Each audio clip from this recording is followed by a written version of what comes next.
इस व्यवस्था के खिलाफ हमारी लड़ाई है। कोई अगर ये समझता हो भाई चंद्रशेखर आजाद या मैं खुद या हमारे तमाम लीडरान राजनीतिक सुख प्राप्त करने के लिए आए, तो ऐसा नहीं है। अगर राजनीतिक सुख प्राप्त करने की बात होती तो भारत में ऐसी किसी पार्टी की औकात नहीं। हम कहें उसे कि हमें टिकट चाहिए, वो हमें मना करते। किसी पार्टी की इतनी औकात नहीं है ही नहीं, किसी की भी इतनी हैसियत, क्योंकि वो जानते हैं कि अभी हम स्ट्रक्चर खड़े करने वाले हुए हो ना हुए हो, लेकिन उनका स्ट्रक्चर बर्बाद करने वाले हम हो चुके हैं। इस बात को जानते हैं।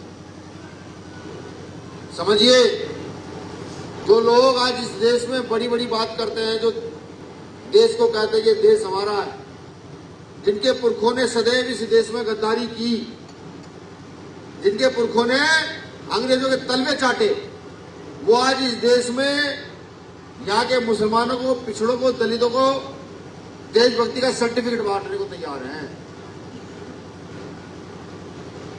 मैं तो सिर्फ आपसे ये पूछता हूं कि ऐसा जीवन क्या आप जीने के लिए तैयार हैं कि आपके क्षेत्र में से स्कूल बंद हो जाए, मुस्लिमों के मोहल्ले में स्पेशल ठेके खोले जाए, जहां कोई दारू पीता नहीं उनको भी लत लगाई जाए?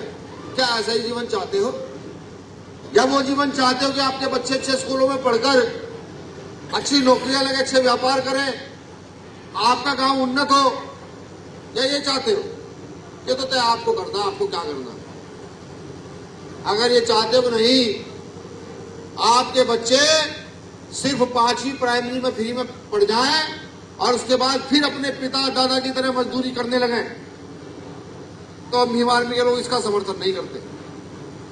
हम तो चाहते हैं कि जो जितना गरीब है उसका बच्चा उतनी अच्छी शिक्षा हासिल करके उतनी अच्छी कुर्सी पर बैठे। कि अगर रिक्शा चलाने वाले का बच्चा है तो कम से कम वो डीएम की सोच रखे कि मैं डीएम एक दिन बनकर आऊंगा। मुझे तो आनंद हुआ जब मैं गांव में आया, हालांकि मैं यहाँ पहले शायद कभी आया नहीं इस गांव में। चंद्रशेखर भाई यहाँ बहुत पहले आए थे, सब 2015 में हमने संगठन शुरू किया। मेरे साथी मुझे बता रहे थे कि कंजाड़ी गांव में वो आए सन 2015 में। बाबा साहब अम्बेडकर इतना बड़ा स्टैचू लगा हुआ है। मैं ये कहता हूं अगर हम मन बनाए तो रैली तो हम चुटकी में सफल कर सकते हैं, चुटकी में। देखिए, अपनी जिम्मेदारी जब तक नहीं समझोगे, अपनी जिम्मेदारी जब तक नहीं समझोगे काम चलेगा नहीं। एक बस आएगी भर के भेज दोगे, क्या होगा बताओ? क्या आपकी जिम्मेदारी निर्वाह हो जाएगी? फिर जिम्मेदारी पूरी हो जाएगी। जिम्मेदारी जब पूरी होगी, जब खुद को जिम्मेदार मानोगे कि बस आए ना आए, हम 10 लोग इकट्ठा होकर कोई साधन करेंगे और रैली में चलेंगे, हम बताएंगे हम कितने ताकतवर हैं, जब जिम्मेदारी पूरी होती है। वरना यहाँ इस देश में पैसों पर रैली करने वाले बहुत लोग हैं। अभी उत्तराखंड में माननीय प्रधानमंत्री जी का कार्यक्रम हुआ तो वहां जितने कॉलेजों में पढ़ने वाले बच्चे हैं, जितने वहां कॉल सेंटरों में काम करने वाले लड़के लड़कियां हैं और जितने प्राइवेट सेक्टर में काम करने वाले हैं, वहां स्पेशल आदेश दिया गया कि एक दिन की छुट्टी रहेगा, सबको मोदी जी के कार्यक्रम में जाना है। यहाँ इस कार्यक्रम में आने के लिए आपको किसने पैसे दिए? किसी ने खाने का लालच दिया? नहीं दिया ना। रैली में भी जाओगे, हो सकता है खाना ना मिले, अपना घर से लेके जाइए। मैं तो कहूंगा भाई, मैं तो अपना खाना घर से लेके चलता हूँ, 4 रोटी बांध के, आप भी अपना खाना घर से लेके चलना। ये रैली आपके बच्चों के भविष्य के लिए है। ये रैली आपके बच्चों का भविष्य तय करेगी। ये रैली यहाँ के दलित मुस्लिम पिछड़े मुसलमानों की किस्मत तय करेगी। बात ध्यान रखना। ये जो आज दाढ़ी के नाम पर, टोपी के नाम सुना, तो ये कहता हूं भाई गन्ने का रेट बढ़ाओ, कोई नेता सुना कहता हूं तेल का रेट कम करो, कोई कहने वाला नहीं है। यहां नाश नहीं, सर्व सत्यानाश करने के लिए नेता तैयार हैं। और अगर चंद्रशेखर आजाद जैसे नेता को एक को हम जिता के भेज देते हैं तो सरकार उसकी हत्या का षड्यंत्र करती है। चंद्रशेखर आजाद पर गोली बच्चों ने नहीं चलाई जो यहाँ के थे, सरकार ने चलवाई। ये बात ध्यान रखना दिमाग में पड़े, क्योंकि सरकार को सबसे बड़ा खतरा है उस आदमी से। सरकार जानती है कि वो आदमी अगर बढ़ गया ना तो यहाँ का रिक्शा चलाने वाला भी दादा की तो रिक्शा चलाएगा, वहां खड़े होकर हिम्मत नहीं होगी पुलिस को कह दो ये कहाँ खड़ा है। तो जानते हैं इस बात को कि यहाँ गरीब आदमी भी जो केले की ठेली लगा रहा है उसके खिलाफ भी कोई गलत नहीं कर पाएगा, कितना पैसे वाला क्यों ना हो। वो जानते हैं इस बात को। इसलिए वो उस आदमी को खत्म कर देना चाहता है, चंद्रशेखर आजाद नाम के आदमी को। अब ये तो कौम को तय करना है भाई, आगे दलित पिछड़े मुसलमानों को तय करना है क्या करना है। हमें नहीं, हमारा काम तो काम करना है। सदगुरु महाराज ने यही कहा, काम करते चले जाओ इंसानियत के लिए, बाकी जो होगा देखा जाएगा। ये तो आपको तय करना कि उसकी ताकत बढ़ानी है या घटानी है। अगर अपने बच्चों का भविष्य चाहते हो तो ताकत बढ़ा देना, नहीं पिटते रहना चाहते हो, मरते रहना चाहते हो, बलात्कार देखते रहना चाहते हो, कोई मुस्लिम अपनी टोपी उतरते देखना चाहता है, कोई अपनी दाढ़ी खींचते देखना चाहता है, तो भाई उसकी ताकत मत बढ़ाना। ये तय आपकी जिम्मेदारी है, ठीक। अगर ये चाहते हो कि नहीं कल आपके बच्चे अच्छे स्कूल में पढ़ जाएं, ऐसी व्यवस्था देश में लागू हो जाए कि अगर आपकी एक दिन मजदूरी नहीं लगी तो अगले दिन की रोटी की आपको चिंता ना हो, ऐसी व्यवस्था लागू हो जाए। अगर आपका बच्चा बीमार पड़ गया और आपकी जेब में पैसे नहीं है, आपकी माँ बीमार पड़ गई जेब में पैसे नहीं है, फिर भी आपके बच्चे का, आपके परिवार का अच्छा इलाज हो जाए, ऐसी व्यवस्था लागू हो जाए, तो भाई ऐसी व्यवस्था लागू कर सकते हैं बीमार में आजाद समाज पार्टी और चंद्रशेखर आजाद। और अगर ये चाहते हो कि नहीं बच्चा बीमार हो तो पड़ोसी के यहाँ जाके 50,000 रुपए पहले ब्याज पे ले जाए 5% में, फिर उसका इलाज हो, तो भाई आपकी मर्जी है, क्या आपको करना है तय आप करो।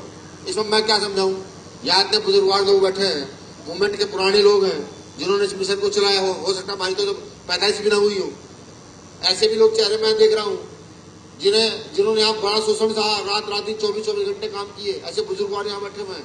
तो मैं क्या समझा सकता हूँ किसी को, मैं कुछ नहीं समझा सकता। मैं तो सिर्फ एक गुजारिश करने आया हूं कि जो ताकत बाबा साहब अम्बेडकर ने दी है ना वो लूट रही है, उसे लगातार लूटा जा रहा है, ठीक। और जो है बड़े पैमाने पर लूटा जा रहा है। इस ताकत को बचा सकते हो तो बचा लो, अगर अब ये ताकत बच गई तो हो सकता है कि हम भविष्य में संविधान बचा ले जाए। अगर ये ताकत आज ना बची तो भविष्य में संविधान बचेगा नहीं। मुझे कहना नहीं चाहिए भाई, बीजेपी तो पहले से हमारे खिलाफ है, उसने तो हजारों साल शोषण किया। कांग्रेस को हमने 40 साल राज कराया कि मुसलमानों ने, दलितों ने 40 साल राज कराया, 40 साल। प्रधानमंत्री बनने की बात आई थी तभी कांग्रेस बैक मार गई थी, कहने लगा नहीं दलित समाज का व्यक्ति प्रधानमंत्री बनेगा तो ये तो व्यवस्था खराब हो जाएगी, ये तो शास्त्रों का अनादर हो जाएगा, धर्म का अनादर हो जाएगा। समझ रहे हो, जब इन सबको हमने राज करा लिया और हमारी समझ ये आ गया कि नहीं यार काम चलेगा नहीं, और डॉक्टर अंबेडकर ने कहा आप लोगों को कि जिसकी जितनी संख्या हमारी उसकी इतनी हिस्सेदारी। यहाँ दलित इकट्ठा हो जाए, मुसलमान इकट्ठे हो जाए, पिछड़े इकट्ठे हो जाए, किसी की भी जरूरत नहीं है। दिन में सरकार बदल दोगे, समझ रहे हो, दिन में। और जब सरकार बदल जाएगी ये जिलाध्यक्ष डीएम को जाके आएगा, ये सड़क जो है ना इसे रबड़ की सड़क चाहिए देवबंद से यहाँ तक, और इसे दे करके तो 24 घंटे से पहले डीएम रबड़ की सड़क कर देगा सरकार आपकी होगी। अब तक इस देश में मजदूरों की, किसानों की सरकार आई कहां है। एक बार प्रधानमंत्री बने थे चौधरी चरण सिंह साहब, समझे, जब उन्होंने खूब काम किया, किसानों के नेता थे। लेकिन जब तक यहाँ अब तक मजदूरों ने और किसानों ने अपनी सरकार लाई नहीं है। आबादी सबसे ज्यादा है, शोषण सबसे ज्यादा है, गरीबी सबसे ज्यादा है, फिर भी सरकार नहीं लाते। बाबा साहब अम्बेडकर ने वोट का अधिकार दिया, प्रधानमंत्री के वोट की ताकत भी इतनी है, मेरे और आपके वोट की ताकत भी इतनी है। जिसकी तरफ ज्यादा वोट होंगे वो ताकतवर होगा, समझ रहे हो। वोट किसके जाकर अपने गांव में देख लियो, जाकर यही से सर्वे करना शुरू करियो कि यहाँ कितने दलित पिछड़े मुसलमान हैं, तो पता लगा कि 90% है। जिस गांव में जाओगे 90% से कम नहीं है, कोई एक आधा गांव होगा पूरे भारत में जहाँ दलित हो, पिछड़े हो, मुसलमान हो, ये ना रहते हो। ये सब जगह रहते हैं, क्योंकि हर गांव में सफाई करने वाला होता है, हर गांव में केले की ठेली लगाने वाला होता है, हर गांव में किसान होता है, हर गांव में मजदूर होता है, और इनमें यही लोग आते हैं, समझ रहे हो। अभी माननीय बहन जी की रैली हुई थी, जानते हो, लखनऊ में, बस सबने देखा होगा। कौन सी तारीख में हुई थी रैली? क्या था 9 अक्टूबर को? काशीराम साहब का परिनिर्वाण दिवस था। काशीराम साहब समझते हो, नाम है 2 शब्दों का, लेकिन पूरा जीवन ना तो अच्छे कभी कपड़े पहने, ना कभी चप्पलों का वो रखा है बच्चे, हम तो अच्छे जूते पहने हुए हैं, ना कभी सोचा कि बास्केट पहने जाएंगे, ना कुछ नहीं। चलते रहे लगातार पूरे जीवन, अपने लोगों को समझाते हुए, चलो भाई लड़ो, सत्ता हासिल करो, अपनी सत्ता हासिल कर, अपने लोगों का भला करो, पूरे जीवन।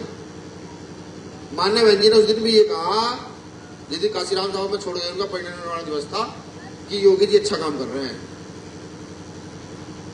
हम मान्य बहन जी के विरोधी नहीं है, लेकिन एक वो पार्टी, वो नेता जिन्होंने हमारी असमत लूट ली हो, जिन्होंने संविधान की व्यवस्था खत्म कर दी हो, जो ये चाहते हो कि संविधान ना रहे, उसकी तारीफ करना क्या अच्छा लगता है आप लोगों को? जिस पार्टी ने हमारे पुरखों का अपमान किया हो, उसकी तारीफ क्यों करें भैया? क्यों भाई? तो ये बात समझने वाली है, ये विरोध की बात नहीं है। इसे समझो, जानो क्या कम कह रहे हैं कि अगर आज खड़े नहीं होगे ना, तो कल का नाश निश्चित है, कल की औलादों का पतन निश्चित है, कोई नहीं रोक पाएगा। नशे का प्रभाव इतनी तेजी से बढ़ रहा है, अपने गांव में टारगेट लेना, 15 साल का बच्चा दारू पी रहा है, 15 साल का 14 साल का बच्चा स्मोक ले रहा है नशे में। और ये गलती गांव की नहीं होती, ये सरकारी गलती होती है, वो आंख आंक रही है। ये ठेके गांव के बाहर होने चाहिए, गांव के अंदर ठेके कैसे खुल गए हैं, ये सरकार की गलती है, ध्यान रखना। वरना ये बच्चे जो है ना, जो बच्चे आज पैदा होकर बड़े हो रहे हैं, ये कल माँ बाप को रोटी देने लायक नहीं होंगे अगर इस व्यवस्था को ना बदला गया। और ये बदलेंगे हम, बिल्कुल बदलेंगे। कौम का साथ चाहिए, आपका आशीर्वाद चाहिए, आप इसे वोट चाहिए, आप इसे सपोर्ट चाहिए, आप इसे नोट चाहिए। ना तो किसी व्यापारी के सामने झुकते, ना किसी नेता के सामने झुकते, बिल्कुल नहीं झुकने के, चाहे ऐसी तैसी हो जाए, गर्दन सर से उतर के एक तरफ गिर जाए, फिर भी झुकने का नाम नहीं है।